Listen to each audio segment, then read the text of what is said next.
Beneath the familiar surface of our world lies a hidden landscape of astonishing scale. These 25 hidden subterranean worlds hold secrets that could fundamentally reshape our view of human history. By the end of this journey, you will possess a new understanding of the ingenuity and mystery buried just out of sight. We will explore cities carved deep into the earth that sheltered thousands, and temples where voices echo with ancient power.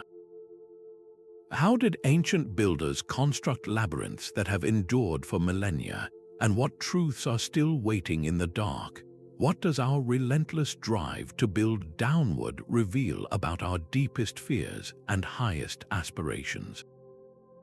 Derinkuyu stands as a powerful testament to human ingenuity, but it is far from alone. Far to the east, beneath the sun-baked plains of northern China, lies another labyrinthine wonder that speaks to a different kind of fear and a different form of survival.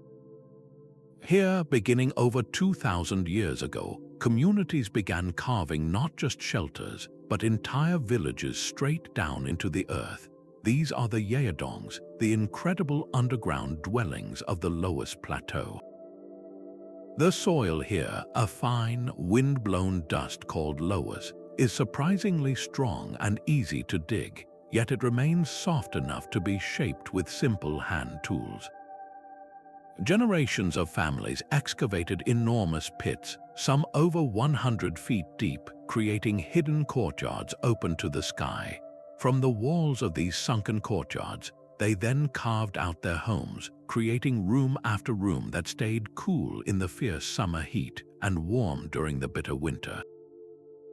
An entire community could live this way, virtually invisible from the surface until you were standing at its very edge.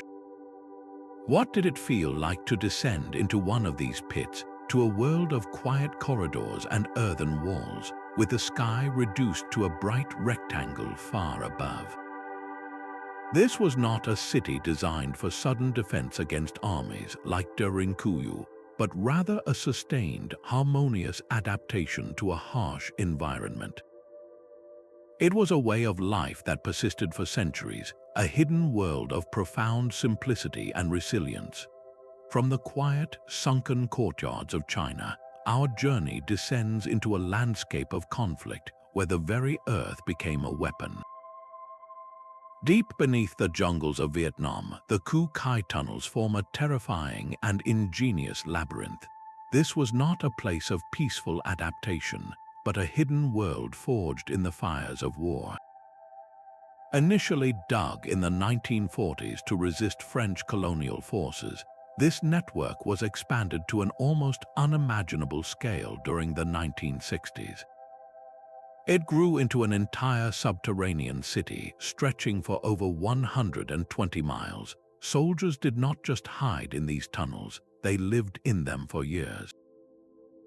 They contained hospitals for the wounded, kitchens where meals were prepared, command centers for planning strategy, and cramped living quarters where people slept, all buried safely beneath the jungle floor, designed to withstand bombings and even chemical attacks. Historians like Dr. Heather Marie Sturr point to this complex as the ultimate example of human resilience, a breathtaking feat of ingenuity in the face of overwhelming military power. The ingenuity was in the details, hidden entrances camouflaged by leaves and dirt, and a horrifying array of booby traps that made every step above ground a potential nightmare for enemy troops. But one has to wonder, what was the human cost of such resilience? How did people endure the constant darkness, the stifling air, the endless fear, and the claustrophobic confinement of those narrow passageways, some so small a person had to crawl on their hands and knees? The psychological toll of that existence is almost as profound as the physical achievement. The Khu Khai tunnels stand as a stark, powerful testament to the extreme lengths humans will go to in order to protect their homes and their ideals. This recent chapter of subterranean warfare naturally draws our gaze back through time to even more ancient and mystical sites where the boundary between the earthly and the spiritual seems to dissolve underground. The transition from the brutal pragmatism of war tunnels to the sacred silence of ancient temples is a profound one. On the Mediterranean island of Malta, a different kind of subterranean world awaits, one dedicated not to survival but to the soul. The Hypogeum of Hal Saflieni is a labyrinth carved entirely from solid limestone, a breathtaking underground complex that was in use for over 1,000 years, from around 4,000 to 2,500 before the Common Era. This was not merely a cave adapted for use, but a monumental temple painstakingly excavated from the rock, a place that served as both a sanctuary for the living and a final resting place for an estimated 7,000 individuals. Its construction unfolded in phases, a multi-generational project that descended through 3 distinct levels deep into the earth. The walls of its chambers are adorned with intricate spiral carvings and the faint, haunting traces of red ochre paintings, motifs that echo the contemporary above-ground temples on the island. But one of the Hypogeum's most captivating mysteries is its sound. A chamber known as the Oracle Room possesses an extraordinary acoustic property. A deep voice spoken in that specific room is amplified and distorted, its resonance vibrating through the very stone and carrying through multiple levels of the complex. You can easily picture how this might have been used in rituals, a priest's voice transformed into what seemed like a powerful, disembodied message from the underworld, perhaps a means to communicate with deities or the spirits of the departed. How did Neolithic people, working only with stone, bone, and antler tools, achieve such architectural and acoustic precision? The sheer scale and sophistication of the Hypogeum, as noted by archaeologists like David Trump, suggests a highly organized society with a deep spiritual connection to the world beneath their feet. This was a place where the boundary between life and death, the human and the divine, became thin and permeable. As we contemplate the echoes of these ancient ceremonies, our journey pushes onward, from this island sanctuary to a hidden world lying dormant beneath the bustling streets of a modern metropolis. From the sacred echoes of Malta's Hypogeum, we travel to a city of a different kind of silence, a realm not of ritual but of remains. Deep beneath the elegant boulevards of Paris lies a hidden empire of the dead, the infamous Catacombs. What began as a practical solution to a dire urban crisis in the late 18th century became one of the most macabre and fascinating subterranean worlds on Earth. The city's cemeteries were overflowing, creating unbearable and dangerous sanitary conditions. The solution was as grim as it was brilliant. The city authorities decided to transfer the bones of millions of Parisians into the abandoned limestone quarries that riddled the ground beneath their feet. This was not a haphazard dumping ground, but a carefully organized project. Workers systematically arranged skulls and femurs into hauntingly decorative patterns, creating walls of bones that stretch for miles in a silent, sobering tribute to the city's crowded past. Historian Erin Marie Legacy explains that this effort reflects the Enlightenment-era push for rationality and public health, a starkly practical approach to the universal problem of mortality. But the official story is only a fraction of the tale. The entire network of tunnels and chambers spans over 200 miles, a vast, dark labyrinth where only a small, sanitized portion is ever seen by the public. The rest is the domain of the so-called cataphiles, urban explorers and clandestine artists who slip into the forbidden depths. They navigate unstable passages and flooded chambers to create secret art installations and hold hidden gatherings, drawn by the absolute freedom and eerie beauty of this underground world. What compels someone to risk fines, injury, or getting lost forever in the pitch black? It is a powerful human urge to explore the forbidden, to find creativity in the face of decay, and to connect with the raw, unvarnished history that lies just beneath the surface of a polished city. What other secrets from revolutionary times might still be hidden in undiscovered chambers, waiting in the dark for centuries? This city of the dead, a cultural icon born from grim necessity, shows how subterranean spaces can evolve in our collective imagination. From this realm of silence and bones, we journey to a living underground community that thrived for centuries. While Paris built its city of the dead, the living rock of Cappadocia was being hollowed out into cities of breathtaking complexity. Far beyond the famous Derinkuyu, the entire region of Cappadocia in Turkey is a vast, porous landscape of soft volcanic rock, honeycombed with hundreds of underground settlements. Cities like Çamaklı and Erzkonak were not single refuges but entire subterranean ecosystems, developed and expanded over centuries from the time of the Hittites through the Byzantine era. Each new wave of invasion, from Persians to Arabs, drove communities deeper into the earth, transforming the rock into a labyrinth of survival. These were not mere caves, but meticulously engineered habitats. They featured deep ventilation shafts that brought fresh air to the lowest levels, sophisticated water wells tapped into underground aquifers, stables for livestock, wineries for producing wine, and vast communal kitchens where meals could be prepared for thousands.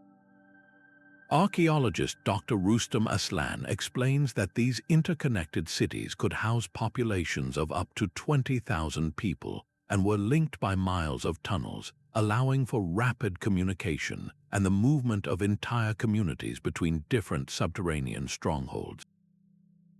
But life underground was not solely about defense. The rock-cut churches found within these cities, their ceilings adorned with vibrant frescoes depicting saints and biblical scenes, reveal a world where faith and daily life were seamlessly intertwined. In the dim, flickering light of oil lamps, communities would gather to worship, their spiritual lives flourishing even as they hid from threats above. How did they coordinate such a massive, multi-generational excavation, moving countless tons of rock with simple tools? What social structures emerged to govern life in these confined, pitch-black environments, ensuring order and cooperation for months at a time? The underground cities of Cappadocia stand as a monumental tribute to human adaptability and the relentless, enduring need for security.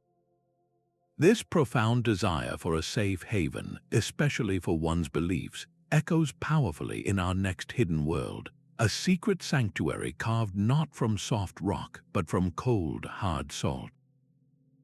Deep beneath the green Polish countryside lies a realm where darkness has been carved into devotion. The Wieliczka salt mine is not a mere hole in the ground. It is an underground kingdom of shimmering chapels and crystalline lakes, a testament to the human spirit's refusal to be crushed by the gloom. For over 7 centuries, from the 1300s until 2007, miners chipped away at the rock salt deposits, but they did more than just extract a precious resource. They sculpted their workplace into a breathtaking work of art. They carved life-sized statues of historical figures, intricate reliefs depicting biblical scenes, and even magnificent chandeliers whose crystals are made entirely of refined salt. The centerpiece of this subterranean wonder is the Chapel of St. Kinga, a cavernous space larger than many village churches, with every single element, from the altarpieces to the floor tiles, meticulously carved from the salt rock by generations of miners. This was not a project commissioned by kings or bishops, but a grassroots expression of faith and culture born from the hands of the workers themselves. As historian Dr. Janis Skoxilas notes, the mine's remarkably stable microclimate has acted as a natural time capsule, preserving centuries-old wooden machinery, tool marks, and even the miners' footprints in the salt, offering an unparalleled glimpse into medieval industry. But the preservation of wood and tools is secondary to the preservation of spirit seen in the folk art that adorns the tunnels. What drove these men, after a grueling day of backbreaking labor, to pick up their tools again to carve a saint or an angel from the very walls that confined them? It was likely a profound need to bring light into the darkness, to transform a place of hard, utilitarian work into a sanctuary for community and prayer, blending their daily toil with a deep, enduring spirituality. Wieliczka stands as a powerful reminder that even the most functional spaces can evolve into the deepest expressions of our cultural identity. This seamless fusion of daily life and deeper power is a thread that leads us from a carved salt chapel to a hidden world dedicated to the most ancient of mysteries. The same human impulse that carved chapels from salt reached its ultimate expression in the service of absolute power. In central China, a man-made mountain rises from the plains, a silent, grassy mound that has guarded its secret for over 2,000 years. This is the tomb of Qin Shi Huang, the first emperor of a unified China, and it is perhaps the most tantalizing, unopened archaeological site on Earth. The famous terracotta army, discovered in pits over a mile away, is merely the outer guard for a subterranean world of staggering ambition. Each of the thousands of clay soldiers was crafted with unique features, an entire army frozen in time, meant to serve their emperor for eternity. But what lies within the central tomb itself is the true mystery. The great historian Sima Qian wrote of the main chamber a century after the emperor's death, describing a miniature universe with a ceiling inlaid with pearls for stars and rivers of shimmering, toxic mercury flowing through a model of his empire. Modern scientific surveys, led by researchers like Dr. Zhang Tianren, have detected unusually high concentrations of mercury in the soil, lending startling credibility to this ancient account. The texts also warn of deadly booby traps, crossbows set to fire automatically at any intruder, a final defense for an emperor obsessed with immortality. The central tomb remains sealed, a decision rooted in profound respect and scientific caution. Archaeologists fear that opening it could expose irreplaceable artifacts, perhaps even silken banners or wooden structures, to immediate disintegration. So the Great Mound remains a silent promise and a perfect preservation capsule.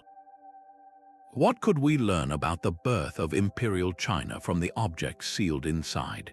The level of organization and artistry seen in the terracotta army suggests that the tomb's contents would reveal a technological and artistic pinnacle, a kingdom in miniature built not for the living, but for a soul determined to rule beyond death.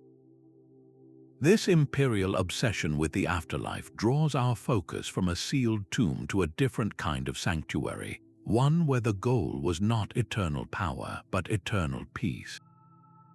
Hidden within a secluded gorge in India, the Ajanta caves offer a sanctuary of stone and color, far removed from imperial tombs. For over 700 years, from the 2nd century before the Common Era to the 5th century of the Common Era, generations of Buddhist monks transformed a sheer rock face into a breathtaking complex of monasteries and prayer halls.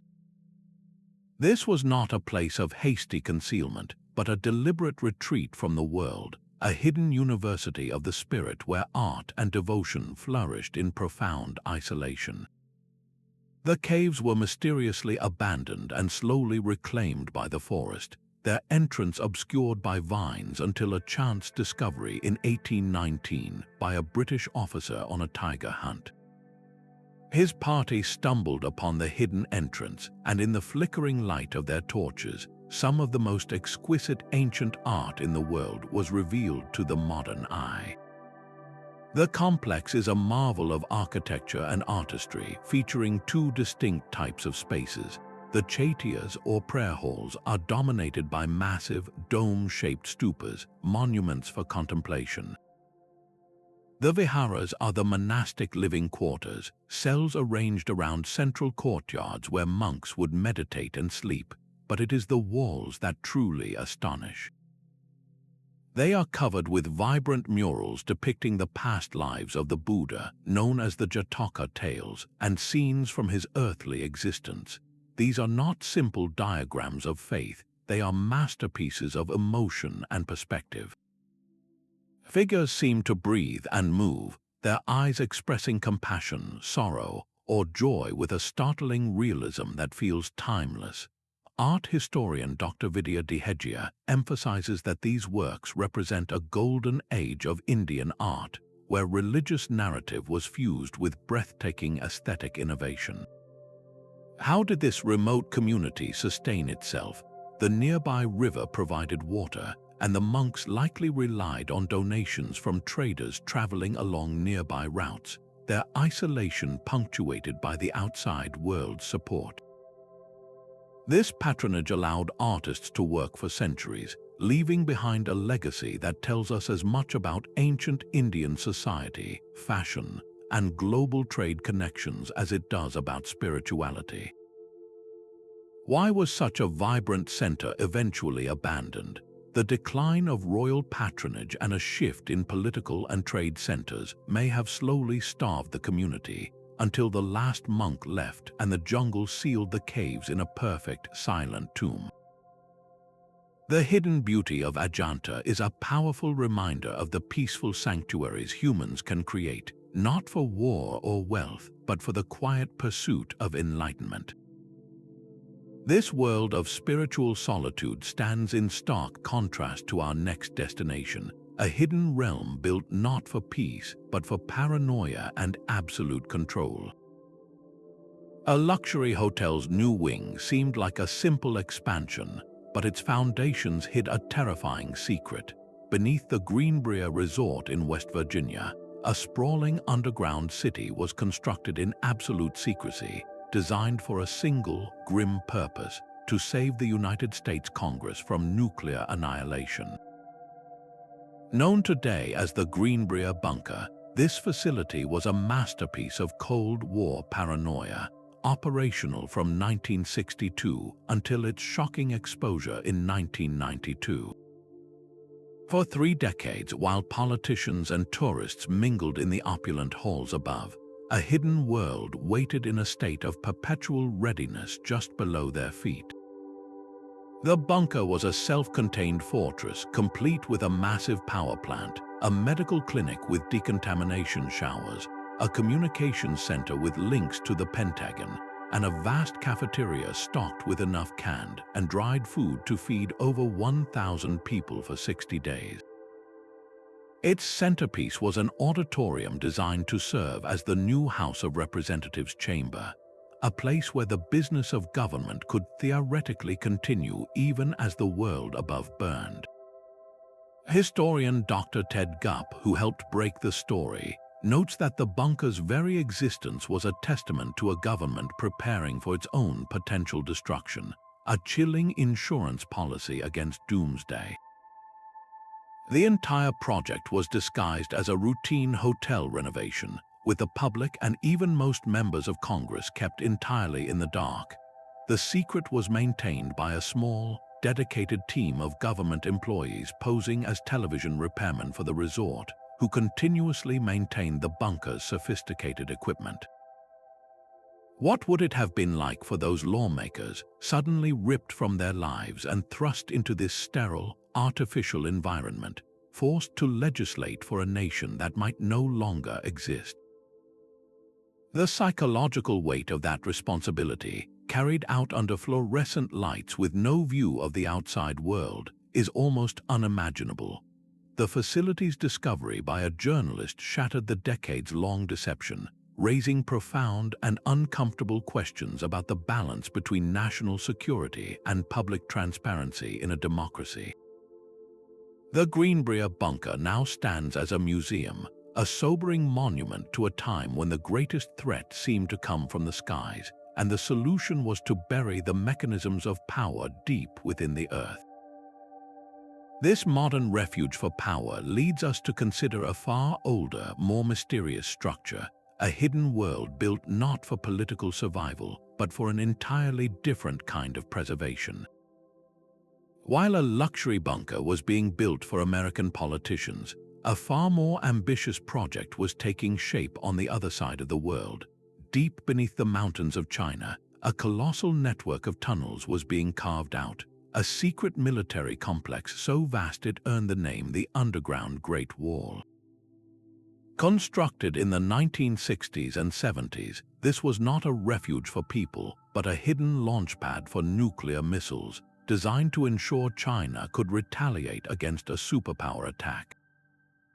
The scale is almost incomprehensible, with the network estimated to stretch for thousands of miles, a subterranean highway system built for war. Some of the main tunnels were engineered to be massive, wide and tall enough for large military trucks to drive through, transporting missiles and equipment deep into the mountain heartland. According to experts like Dr. John W. Lewis, who studied declassified documents, the strategy was one of concealment and mobility. Mobile missile launchers could move through these hidden passageways, emerging from different camouflaged exits to launch, then disappearing back into the safety of the Earth, making them nearly impossible to target. This was a defensive chess game played with the highest possible stakes. The human cost of this security was immense. The construction demanded a staggering mobilization of labor, often by soldiers and civilians working in extreme secrecy. Entire villages were reportedly relocated to protect the project's confidentiality, their inhabitants never knowing the true nature of the vast excavation happening in their former backyards.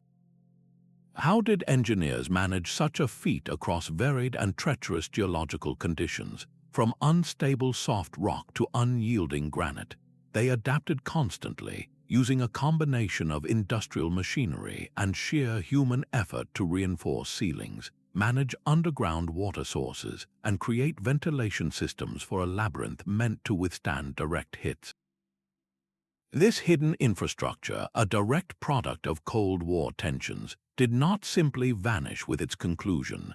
While its original strategic purpose has evolved, it remains a potent symbol of national defense, and some analysts suggest that sections have been repurposed or modernized, a dormant giant whose full capabilities and current uses remain a state secret.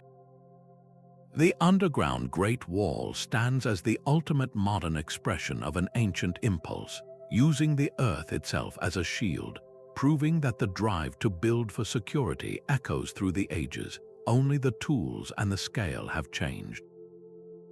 From this chilling monument to military secrecy, we are drawn to a hidden world where nature, not nations, holds the ultimate power. Leaving behind the calculated paranoia of military tunnels, we find a hidden world where the only strategy is survival, and the only light is a constellation of living stars. The Waitomo Cowworm Caves of New Zealand are a subterranean universe carved by water and time, a place where the very rock seems to breathe with a soft blue-green luminescence. Millions of years of acidic water filtering through limestone created this labyrinth of caverns, adorned with the silent, slow growth of stalactites hanging from the ceiling like stone icicles and stalagmites rising from the floor in patient opposition. But the true magic of Waitomo is not in the stone, it is in the air. The ceilings of the caves are covered with thousands of tiny glowworms, the larvae of a species unique to New Zealand, Arachnocampa luminosa. Each one of these creatures spins a silken thread dotted with sticky droplets, and from its body emits a cold, captivating light. This is not a gentle decoration, it is a deadly lure. The light attracts unsuspecting insects from the dark, which become trapped in the sticky threads and are consumed. It is a galaxy built on hunger. Biologist Dr. Steve Richards points out that this entire, intricate food web exists in a state of perfect, isolated balance, a lesson in how life adapts to the most challenging environments. For the local Maori people, these caves have long been known and revered, their entrance traditionally used as a shelter and a source of water. The caves feature prominently in local legends, seen as a sacred space connected to the spiritual world. The delicate ecosystem, however, is incredibly vulnerable. Changes in water quality from agricultural runoff, the carbon dioxide from tourists' breath, and even the stray touch of a hand can disrupt the glowworms' fragile habitat, causing them to extinguish their lights and starve. How does such a beautiful and brutal system persist in such a precarious state? It is a reminder that the most breathtaking hidden worlds are not always the most durable. The caves demand our respect and restraint, a celestial display in the dark that asks for nothing more than to be left in peace. This natural wonder of light gives way to a different kind of man-made mystery, one carved not for war or worship, but for a purpose that remains frustratingly opaque. Across the Atlantic, another government was preparing its own secret ark. Deep beneath the tranquil English countryside in Wiltshire lay the Burlington Bunker, a 35-acre subterranean city designed to save the core of the British government from a nuclear strike. Codenamed Site III, this colossal complex was built in the 1950s and remained on high alert for decades, a hidden nerve center intended to house the Prime Minister, the Cabinet, and up to 4,000 essential personnel. It was not merely a shelter, it was a self-contained world, equipped with its own power generators, water pumping stations, offices, communication hubs, and cramped living quarters, all built to sustain the machinery of state for months. Historian Peter Hennessy calls it a perfect time capsule of Cold War planning, a place where the grim logistics of doomsday were mapped out in meticulous detail. Declassified in 2004, the bunker's archives reveal a hidden world of rehearsed chaos, with civil servants conducting regular mock exercises, practicing how to govern a nation that might be reduced to ashes above their heads. These drills involved secret protocols for everything from issuing emergency laws to managing the public perception of the catastrophe, all from within these fluorescent-lit corridors. But one has to wonder about the human element in this sterile equation. What was the psychological toll of working in such a claustrophobic environment, surrounded by the constant, unspoken knowledge that their activation would mean the end of the world they knew? The very design of the bunker, with its stark functionality and total separation from the natural world, seems to amplify the stress and surreal isolation of the mission. How effective could a government truly be operating under the weight of that collective trauma, cut off from the reality of the disaster they were meant to manage? Burlington represents the ultimate hidden world of political survival, a monument to the rational fear of total annihilation. This 20th century drive for continuity of government is a direct echo of much older subterranean refuges, proving that the impulse to seek safety beneath the earth is a timeless response to existential threat. Beneath the cobblestone streets and sun-drenched piazzas of Orvieto, an entire second city lies in quiet wait. This Italian hilltop town, famous for its cathedral, conceals a labyrinthine world carved directly into the soft volcanic rock or tuff upon which it stands. The story begins over 2,500 years ago with the Etruscans, who first saw the strategic potential of this defensible plateau. They were not merely building on the rock, they were building within it, creating a complex network of tunnels, cisterns for collecting precious rainwater, and chambers for storing food and oil. Archaeologist Dr. Claudio Bizzarri explains that for the Etruscans, this underground system was the key to survival during long sieges, a hidden infrastructure that made the city above virtually self-sufficient. But this was only the first layer. Centuries later, medieval residents expanded this subterranean foundation, carving out spaces for dovecotes to house pigeons for food and fertilizer, and installing massive olive presses for producing oil, the grooves from the giant millstones still visible in the rock today. They also created secret escape routes that plunged from the city walls down into the surrounding valleys, passages of last resort for a population under threat. One of the most breathtaking feats of engineering is the Well of St. Patrick, a monumental shaft dug in the 16th century on the orders of a pope who feared the city's water supply was vulnerable. It features a brilliant design, two separate concentric spiral staircases that wind down the walls, allowing mules to descend empty to the water level and ascend fully laden without ever crossing paths. This ensured a continuous, secure flow of water even during the most desperate of times. Walking through these cool, dark passages is like moving through a vertical timeline, where Etruscan chisel marks sit beside medieval soot stains and Renaissance architectural flourishes. What can a forgotten olive pit or a broken ceramic lamp found in a corner tell us about the families who lived and worked here? Each artifact is a tiny window into the daily rhythms of life, revealing a story of continuous adaptation. Orvieto is not a single buried city, but a palimpsest of human ingenuity, where generation after generation carved their needs and fears into the living stone. From this layered history beneath Italian hills, our search for hidden worlds pushes further into an even more extreme and barren landscape, buried deep beneath the desert sands. The desert sun beats down on a landscape of impossible beauty, where an entire civilization chose not to build with stone, but to sculpt directly from it. Petra, the rose-red city half as old as time, is far more than its famous treasury facade. It is a sprawling metropolis of hidden worlds carved into the very cliffs of southern Jordan. Your journey into this wonder begins not in the city itself, but through the Sick, a magnificent, winding canyon so narrow in places that it blocks out the sun. This was not a random geological feature, but the main ceremonial gateway to the city, a natural defense that channeled all visitors through a dramatic, mile-long procession.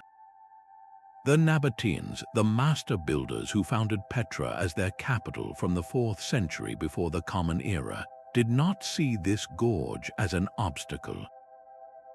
They saw it as an opportunity. Along the towering walls of the Sick, they carved sophisticated channels and dams, a hidden water management system designed to control the desert's most dangerous and precious resource, the sudden, violent flash flood.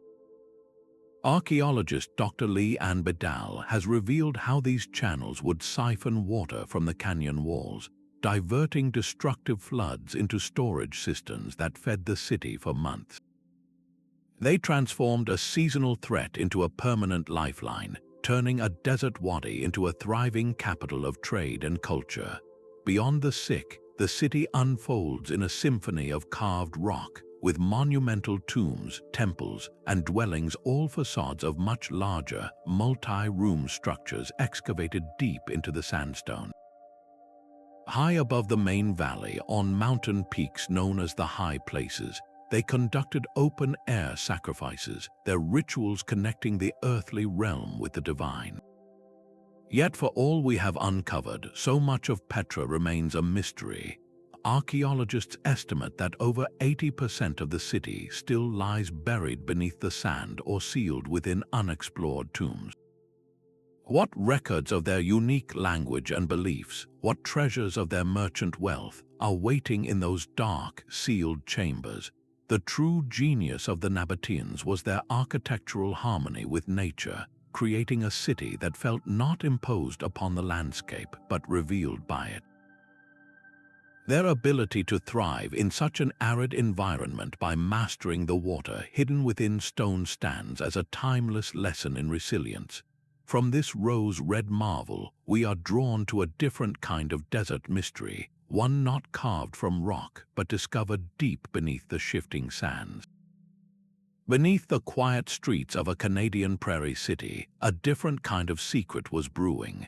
The tunnels of Moose Jaw, originally dug in the late 19th century for a practical purpose like carrying steam pipes, were soon co-opted by the shadow economy flourishing above. When prohibition swept across North America, these damp, narrow passages became the perfect arteries for smuggling alcohol, a hidden world where the law simply vanished. Local legends passed down through generations speak of notorious figures like Al Capone using this remote network as a safe haven, far from the scrutiny of Chicago. While direct proof of Capone's presence remains elusive, the oral history is powerful. These stories are more than just tall tales. They are a testament to the city's complex social fabric. The tunnels also served as a refuge for a much more vulnerable population, Chinese immigrants who faced severe discrimination and punitive taxes. For them, this subterranean labyrinth was not a place of criminal enterprise but a necessary sanctuary, a place to live and work out of sight of a hostile society. How did these two disparate worlds, one of illicit commerce and one of desperate survival, coexist in the same cramped darkness? Archaeological digs have slowly begun to separate fact from folklore, unearthing artifacts like old bottles, gambling paraphernalia, and personal items that confirm the tunnels were indeed used for the activities whispered about for decades. This hidden layer did not just host secret dealings, it fundamentally shaped the city's development, creating an underground economy that supported the community above during lean times and periods of social injustice.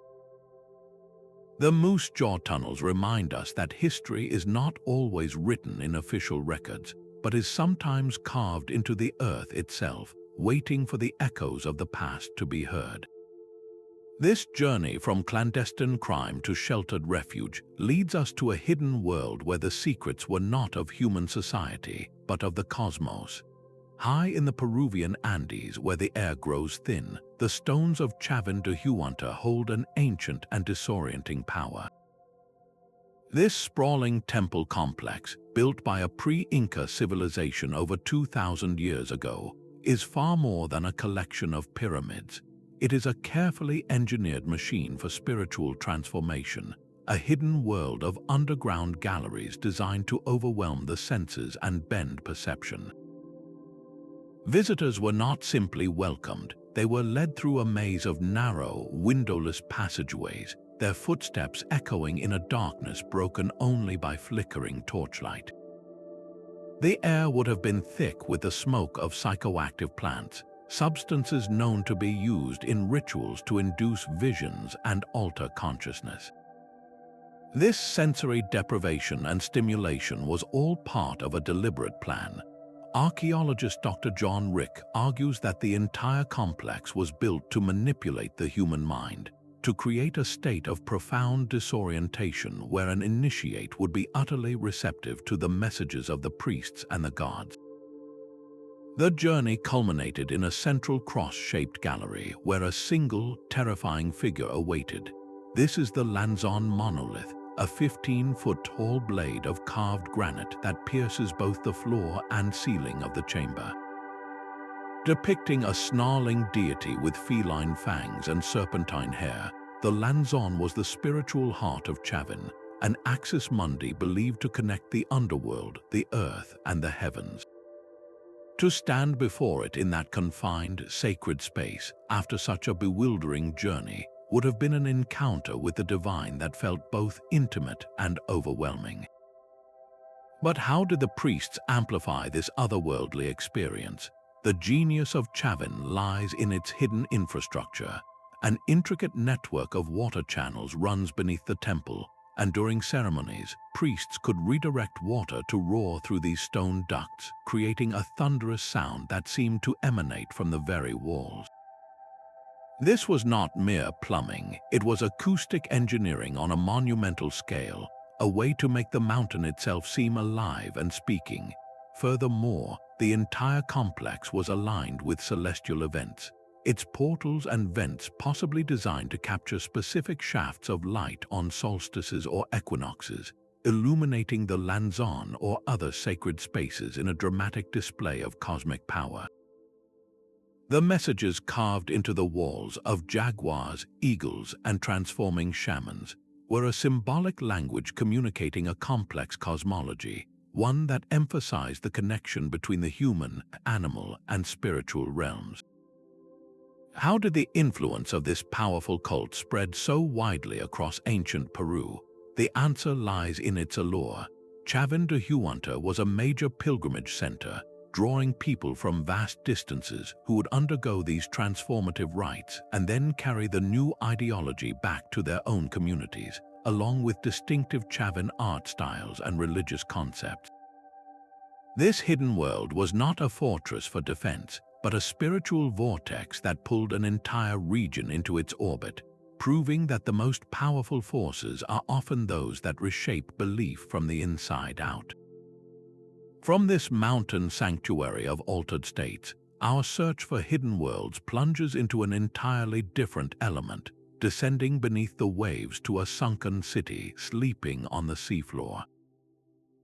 The debate over Yonaguni is a battle between the patient hand of geology and the ghost of human ambition.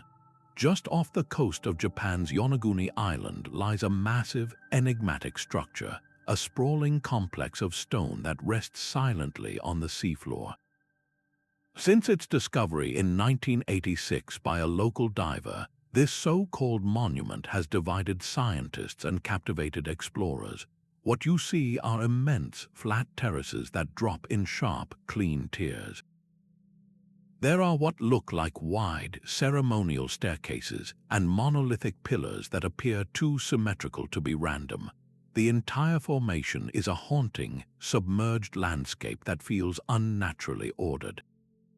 The central question is as profound as it is simple. Is this the work of nature or the ruins of a forgotten human world? Geologist Dr. Robert Skock, after visiting the site, insists this is all the result of natural sandstone fracturing. He points to the powerful tectonic forces in the region, which constantly shear the rock along natural plains, creating what our pattern-seeking brains interpret as steps and platforms. The ocean's relentless erosion, he argues, can sculpt surprisingly geometric shapes over millennia without any human intervention. On the other side of the debate, marine researcher Masaki Kimura has spent years meticulously mapping the structure. He counters with compelling details like two round holes drilled close together in a rock, a technique that suggests the use of tools. He identifies what he calls a ceremonial arch, a carved face resembling a moai statue, and a massive platform that looks like a stage for gatherings. If Kimura is correct, the implications are staggering. This structure was last above water at the end of the last ice age, around 10,000 years ago. That would place its construction in a time when, according to mainstream history, humans were simple hunter-gatherers, incapable of the sophisticated seafaring and stone-working required to build such a thing. It would force us to completely rewrite the story of the Pacific, suggesting a lost culture with advanced skills that vanished beneath the rising seas. How can we ever know for sure? The key likely lies in a more intensive archaeological investigation, one that searches not just the main structure, but the surrounding seabed for the ultimate proof, man-made artifacts like pottery shards, tools, or evidence of hearths. Finding a single, unequivocally human-made object in the sediment there would shatter our current historical timeline. Until then, Yonaguni remains a beautiful and frustrating riddle, a testament to how little we truly know about the ancient coastlines now drowned by time. It challenges us to look at a line of stone and decide if we are seeing a random crack or the mark of a chisel, a natural shelf or the floor of a forgotten temple. This sunken world, caught between nature and nurture, pulls our gaze from the warm Pacific to a realm of unimaginable cold. The sunken stones of Yonaguni offer a riddle of human hands, but in the heart of the Austrian Alps, nature has carved a palace of absolute cold. Eisriesenwelt, the world of the ice giants, is the largest system of ice caves on the planet, a labyrinth of frozen splendor that winds for over 26 miles deep within the Hypogeum mountain. Its discovery by the modern world is surprisingly recent, with its vast extent only fully revealed by a daring explorer in the late 19th century. Step inside its entrance and you are transported into a realm of glittering fantasy. Frozen waterfalls cascade in silent, suspended animation. Grand chambers are adorned with curtains of ice that shimmer like diamond fabric, and towering pillars of frozen spray rise from the floor to meet dagger-like stalactites descending from the ceiling. This is not a static museum piece, but a living, breathing entity. The caves are a product of a unique geological dance, where cold, heavy winter air sinks into the mountain and becomes trapped, chilling the rock so profoundly that any spring meltwater that seeps in instantly freezes, sculpting new formations with every passing year. Geologist Dr. Michael Avian explains that these intricate structures are like a frozen library, with the layers of ice capturing and preserving tiny bubbles of ancient atmosphere, offering scientists a priceless record of climate history stretching back centuries. Yet within this seemingly sterile environment, life finds a way. Microscopic organisms and specialized insects eke out an existence in the perpetual cold, forming a fragile and unique ecosystem entirely dependent on the cave's stable, frozen state. This delicate balance is now under direct threat. As global warming raises temperatures outside, the fundamental thermodynamics that create and maintain the ice caves are being disrupted. Warmer air intrudes, melting the very sculptures that took millennia to form. The caves are a barometer for our changing planet, their transient beauty a stark reminder of the power of nature to both create and, when pushed, to destroy. We leave this crystalline world of ice with a sense of its profound fragility, a hidden realm that speaks to the urgent present. This journey from natural wonder leads us to a different kind of hidden world, one built not by water and cold, but by the relentless drive of commerce and the pursuit of luxury. Beneath the scorching sun of the Taklamakan Desert, an entire civilization learned to live in the cool, damp dark. The Turpan Basin in China's Xinjiang region holds one of the most ingenious hidden worlds ever conceived, a subterranean network not of defense or worship, but of pure, life-giving water. For over 2,000 years, the Karez system has turned one of the most arid places on Earth into a fertile oasis. This was not a single city, but a sprawling, underground web of connected canals, vertical wells, and inhabited chambers that stretched for thousands of miles. The genius of the Karez lies in its elegant simplicity. Builders would first locate a groundwater source at the foot of a mountain. From there, they would dig a gently sloping tunnel, just deep enough to tap into the water table, all the way to the surface where it was needed for irrigation. At regular intervals, they would sink vertical shafts down to the tunnel, not only for excavation access but to provide ventilation and allow for maintenance. These wells, dotting the desert landscape like a line of lunar craters, were the only visible sign of the hidden river flowing below. The water, channeled through these underground canals, was protected from the relentless evaporation of the desert sun and the choking fury of sandstorms. It would emerge at the surface perfectly cool and clean, ready to feed orchards and fields, but the system went far beyond mere canals. The tunnels themselves were often widened into living spaces, cool storage areas for food, and communal gathering spots, creating a true underground habitat that allowed communities to escape the brutal surface heat. Archaeologist Dr. Idris Abdusal emphasizes that this was a communal achievement of the highest order. Maintaining a Karez system required a highly organized, cooperative society. The cleaning of silt from the tunnels and the repair of cave-ins were constant, dangerous tasks that demanded shared labor and strict rules for water distribution. This intricate social contract, just as much as the engineering, was what made life possible here. These hidden waterways were the very foundation of the Silk Road, providing the water that sustained the caravans and the bustling markets that grew around them. They became conduits not just for water, but for ideas, languages, and cultures, all flowing through the cool, dark safety of the earth. Yet today, these ancient marvels face a modern threat. Deep, mechanized wells are draining the aquifers faster than the Karez can be replenished, causing many of these timeless systems to run dry. The loss is not just of an archaeological wonder, but of a masterclass in sustainable living, a testament to how humans can work with their environment rather than against it.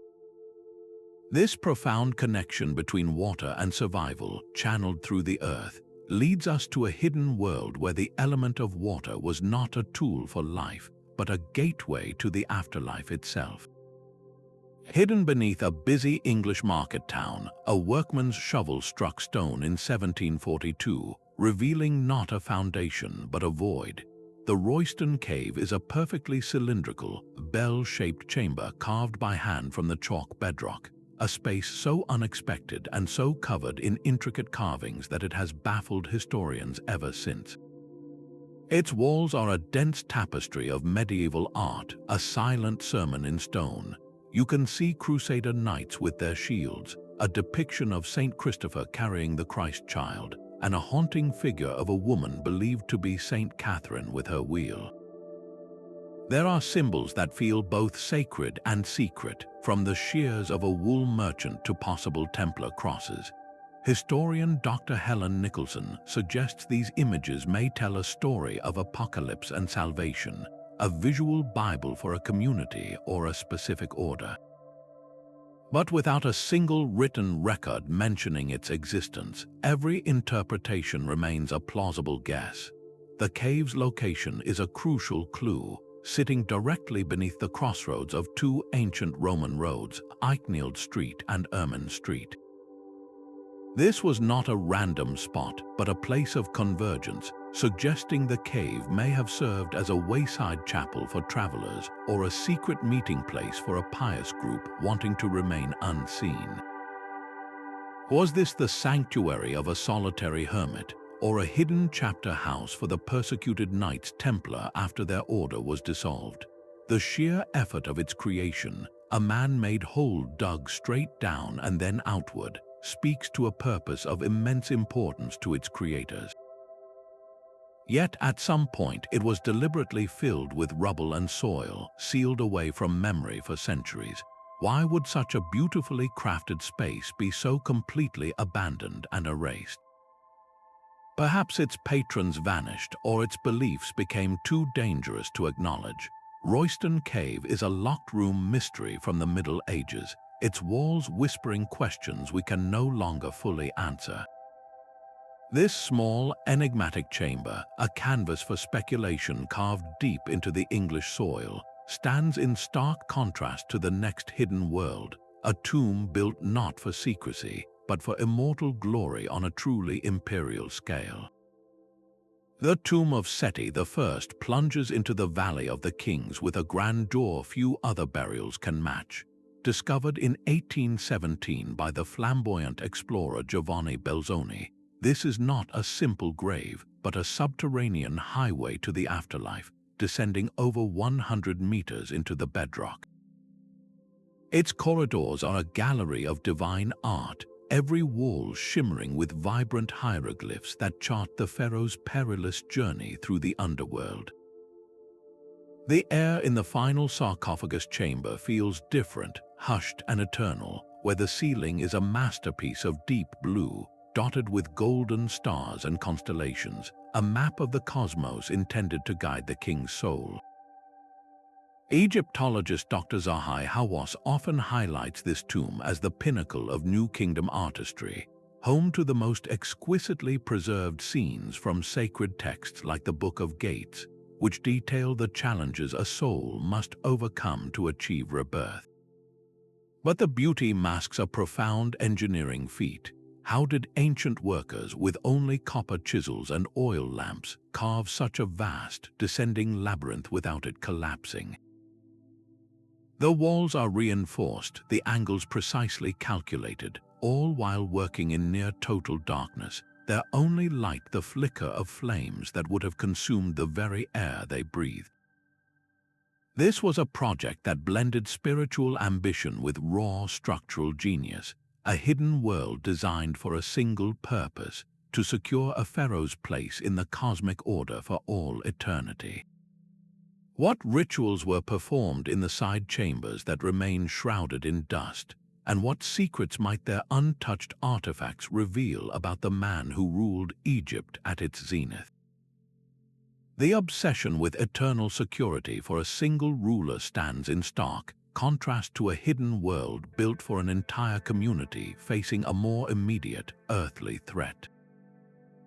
The stone city of Matera seems to grow directly from the earth itself.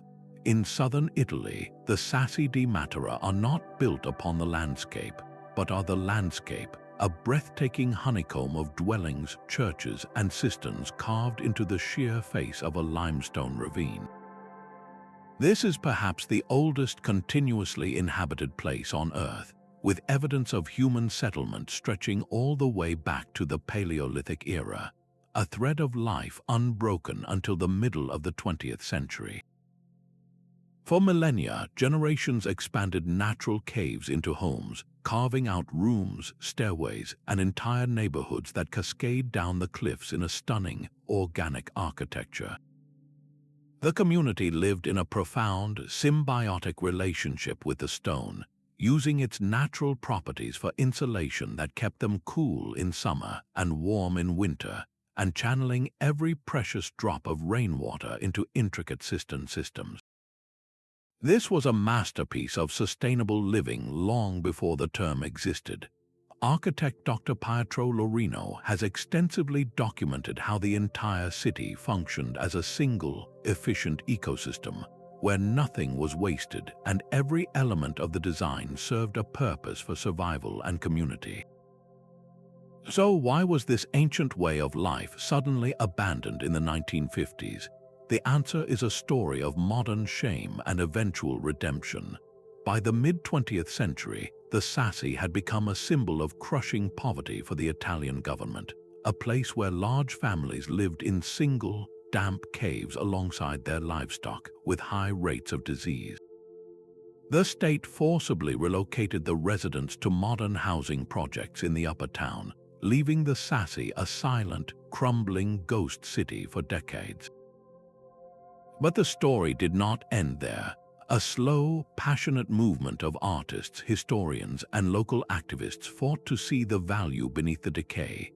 Their efforts led to UNESCO World Heritage status, which recognized the Sassi not as a slum, but as a cultural treasure of unparalleled value.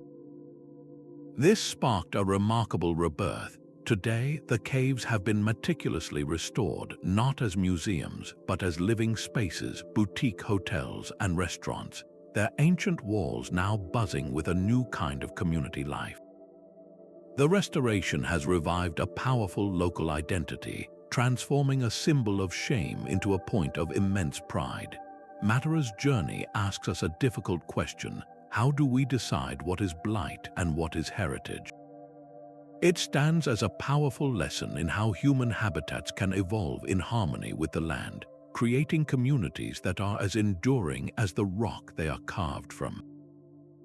This ancient model of living with the earth now leads us to a hidden world of a very different nature, one built not for enduring community, but for fleeting, modern secrecy. Buried deep within a granite mountain in Colorado, the Cheyenne Mountain Complex represents the ultimate evolution of the bunker, a hidden world designed to outlast doomsday itself. This is not a relic of the Cold War, but a living, breathing command center, constantly manned and perpetually vigilant. Since it became fully operational in 1966, its mission has been stark and singular: to serve as the hardened brain of North American Aerospace Defense Command, or NORAD, capable of withstanding a direct nuclear impact and the ensuing electromagnetic pulse that would cripple all surface electronics. The engineering is as brilliant as it is intimidating. 15 three-story buildings housing everything from command centers and offices to dormitories and cafeterias are not anchored to the mountain's core. Instead, they rest on a system of more than 1,000 massive steel springs, each one designed to flex and absorb the catastrophic shockwave of a nuclear blast, allowing the entire complex to sway as a single unit. This ensures that the people and the priceless equipment inside remain functional even as the world outside is transformed. Experts like Dr. James Clay Moulds point to this design as the gold standard for survivability, a masterpiece of redundancy where every critical system, from power and water to air filtration, has multiple backups, all protected by 25-ton blast doors. But what is the human reality of working in this granite-sealed environment? Personnel work in 12-hour shifts, their lives governed by the relentless rhythm of global threat monitoring, cut off from natural light and the changing seasons. The psychological weight is immense, a constant, low-grade awareness that their activation would signal a global catastrophe. How does this profound isolation shape the community within the mountain? It forges a unique bond, a culture of absolute focus and mutual dependence, where the mission's gravity overshadows all else. As new threats like cyber warfare and hypersonic missiles emerge, Cheyenne Mountain continues to adapt, its original purpose expanded but never obsolete. It stands as a sobering symbol of a world that never fully left its nuclear anxieties behind, a hidden world that is both a shield against the past and a vigilant eye on an uncertain future. This modern fortress of steel and granite, built for absolute control, stands in stark contrast to our final hidden world, a place where nature holds all the power and human discovery is only just beginning. The Reed Flute Cave is a natural gallery where time itself has taken a physical form. In Guilin, China, this immense limestone cavern has drawn visitors for over 1,200 years, its walls inscribed with Tang Dynasty poetry from travelers who, like us, stood in awe of its grandeur. Named for the reeds growing at its entrance, which were traditionally used to craft flutes, the cave is a symphony of stone. Its chambers are a forest of stalactites hanging from the ceiling like stone icicles and stalagmites rising from the floor in patient, opposing growth. Modern multicolored lighting enhances the whimsical shapes, illuminating pillars that resemble a dragon's spine and cascading stone curtains that seem to flow frozen in time. Yet the true age of these formations is almost beyond comprehension, with some rock structures dating back more than 180 million years, a direct record of an ancient world. Geologist Dr. Liu Yan explains that these are not just decorations, they are a climate archive. Each drip of mineral-rich water, each slow accretion of calcite, locked in tiny chemical signatures that reveal the temperature and rainfall patterns of millennia past. The cave is a living library of Earth's history, offering profound insights into the evolution of the entire karst landscape that defines this region. But what of the human stories? The inscriptions on the walls prove this has been a place of pilgrimage and wonder for centuries. What poems were composed here that were never written down? What artistic visions were sparked in the flickering torchlight of a Tang Dynasty visitor, only to be lost when they stepped back into the sun? This tension between discovery and preservation is the cave's modern challenge. Millions of tourists now walk these paths, their breath and footsteps subtly altering the delicate humidity and temperature balance essential for the cave's silent, ongoing creation. How do we protect a breathing, evolving masterpiece while still allowing people to witness its magic? The Reed Flute Cave is a hidden world of natural art that demands our respect, a place that invites not just photographs but quiet contemplation of the deep, slow forces that shape our planet. This journey from a natural gallery of stone leads us to a different kind of hidden world, one carved not by water and time, but by the relentless, practical needs of ancient industry. Deep within a Mexican silver mine, a chamber of impossible beauty holds a world of lethal extremes. The Naka Crystal Cave, discovered in the year 2000 by miners drilling a new tunnel, is a geode on a planetary scale. Its walls are studded with colossal selenite crystals, the largest ever found on Earth, with some beams measuring over 10 meters long and weighing more than 50 tons. These translucent giants cross the cavern like the spears of fallen titans, creating a landscape so surreal it feels like another world entirely. The cave's formation is a story of immense time and perfect conditions. For hundreds of thousands of years, the chamber was filled with mineral-rich water heated by a magma chamber below. This created a stable, super-saturated environment where the crystals could grow with agonizing slowness, their flawless facets expanding millimeter by millimeter over countless centuries. The result is a hidden gallery of pure crystalline architecture, a masterpiece of geological patience. Yet this breathtaking beauty is guarded by a deadly climate. The air is a stifling 58 degrees Celsius with near 100% humidity, a combination that feels like a solid wall of heat. Without a specialized cooling suit, a human could survive only for a matter of minutes before succumbing to the oppressive environment. This inaccessibility has preserved the cave in perfect isolation, but for the brave scientists who ventured inside, the discoveries were revolutionary. Astrobiologist Dr. Penelope Boston led expeditions to extract tiny pockets of fluid trapped inside the crystals. Within these ancient time capsules, she found dormant microbes, extremophiles that had been living in the stone for up to 50,000 years. When reanimated in the lab, these ancient life forms began to function again. This incredible finding suggests that life can persist in a state of suspended animation within geological formations, a concept that radically expands our understanding of where life can exist, both on Earth and beyond.